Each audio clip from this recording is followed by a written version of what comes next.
Some staff here at the Asper Jewish campus have a problem with the new bus network. Previously, cleaners finishing their evening shift could catch a bus on Kenaston at 11 p.m. But now that bus ends before their shift finishes, forcing them to walk 20 minutes over the St. James Bridge to catch the bus home at Polo Park.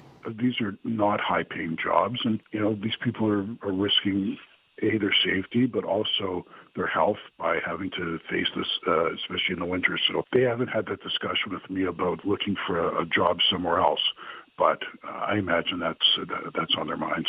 Schedules aren't the only issue people are having with the new network. It also eliminated more than 1,000 stops, which advocates say is forcing people with disabilities to walk longer distances to catch the bus.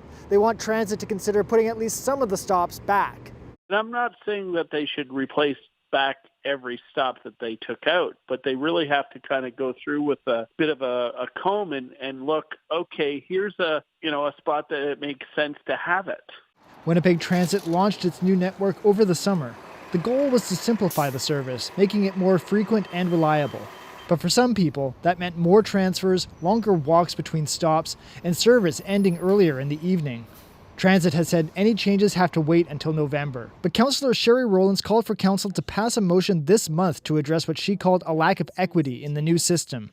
There have been real cuts to service in the North End, the West End, and the downtown.